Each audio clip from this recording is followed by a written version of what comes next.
I lived in the United States for 4 decades, 40 years, from 75 to 2015. Clearly, when I was a student, we were active in many causes, the foremost of which was the case of the cause of Palestine. I established two associations, two organizations focused on Palestine. One was the Islamic Association of Palestine in 1981, and one was the Islamic Committee for Palestine in 1988, after the first Intifada started in late 87. And I was very active on many campuses. I believe dozens of campuses I spoke at, mainly on Palestine, but also on Islam in the West and American foreign policy. And we started an organization back in 97, about 30 organizations. So I also had connections with both the Democratic candidate, and which was Al Gore, through the liaison, obviously, and also the Republican one. And eventually, when it became pretty tight in October, they were neck and neck in the polls. I was asked by the Republican liaison if what would it take for the Muslim community to endorse the candidacy. And we were not blind to the different policy issues on Palestine, on Iraq, on many other issues, but we were focused as a community at the time. And our philosophy, our vision was that if we win our civil rights battle, then we would be able to have a seat at the table. Our goal was to empower that community, which was pretty much targeted by so-called law enforcement agencies. So I had a conference call with all the Muslim leaders, and we decided to endorse Bush just based on that statement and based on the promise that they will do away with secret evidence. And indeed, after his election, they worked on it, and I got a call actually from the same liaison, because we started the campaign again. We never stopped. And they asked for all the Muslim leaders, American Muslim leaders, to come to the White House and celebrate the end of the use of secret evidence. Unfortunately, that day was 9/11. What happened is that many of the Arab and Muslim community, because of their activism, they were targeted they didn't have citizenship, and they were targeted by the authorities. But it was all about freedom of speech. It was all about freedom of association, but they wanted to be silenced. The Republican Party actually recognized this, and they invited me on the eve of the inauguration. And I had John Sununu, who was the chief of staff of Bush Sr., and Newt Gingrich, who was the Speaker of the House, and Tom Davis, who was the chairman of the Congressional Committee, thanking me personally for making this happen, because they thought if it wasn't for Florida, Bush would not have been president. And of course, we have regrets now, but that's what the case at the time, because Bush, of course, betrayed everything he said he was standing for. At any rate, so we did make a difference. Our involvement in politics, in the political process, made a difference.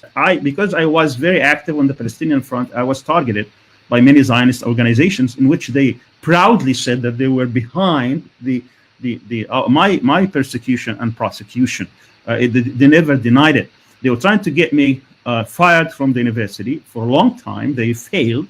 I had been suspended twice before per different investigations because of the different organizations that we established that were academic in nature. After 9/11, I was ambushed, of course, by a setup interview. Now we know the details of this. And the guy who was the head of the FBI at the time, he took me aside, he handcuffed me, and then he whispered in my ears, and he said, something like, you're a terrorist, but he says it in a way that it took almost a minute. He's trying to say it very slowly. And then he put me in a car and walked me through and go the road that goes to the mosque that I founded and I was president of. And he said, you will never see this mosque ever again. And the funny part is that I gave the khutbah 2 weeks before I came to Turkey in that mosque. And those who are trying to silence us, they are special interest group. Either they're trying to promote Israel's agenda in the United States, many Zionist organizations and many Islamophobes, as well as those who have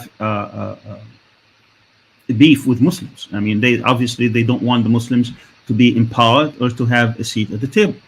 So what they do is that they use these tactics. You're being anti-Semitic, you're being anti-Israeli, anti-Zionist. We are not going to be empowered by simply kissing the hands or the behinds of the people in power today. And that's what Jeb Bush asked. He asked to buy time. And of course, he lied when he said he didn't know me. Of course, he knew me. And we had a relationship in which, and I have letters from him, by the way, and a letter from Bush too, George W. Bush. Some of my friends, at different academic institutions, they happened to meet with the president of Turkey at the time, who was at the United Nations. And they asked him and they tell him about my case and give him the file. And the guy immediately, to his credit, I said, I will take this person. It was Biden who actually took the file and called him 2 weeks later and said, you can have your Palestinian scholar. In addition to CAIR-Florida, talk about the Coalition for Civil Freedoms. It's a coalition that has very little support, but has a strong presence when it comes to these cases, that they try to defend your rights and they try to defend, to advocate on behalf of those people who have been railroaded and they need your support. They bring them in. This is an organization I'm proud to say that I have founded, and that's why I'm trying to promote it.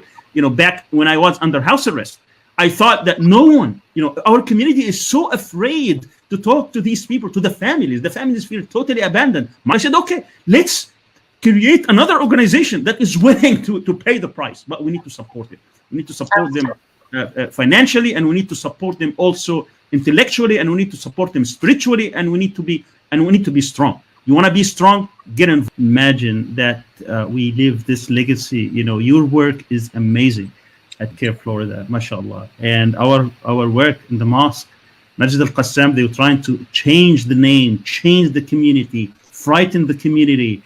But also, I want to say to our community, especially when you have great organizations like yours, that we should support you, not just because you're doing a great job, because you are the first defense. When you have these kind of organizations, believe me, the FBI will think twice before they go in. You go and tell them, they know that you know your rights. They used to send me delegations. I get a left wing, trying to infiltrate, it didn't work. Then they send me a Nazi they think I'm somehow going to embrace him because he hates Jews, and I kick him out. Then they send me someone to infiltrate, to get so that they can they knew all these tactics. But when they know you have somebody like Hassan Shibly or CAIR for Florida or other outstanding community members, they will not do that. They cannot dare to do this to the Jewish community.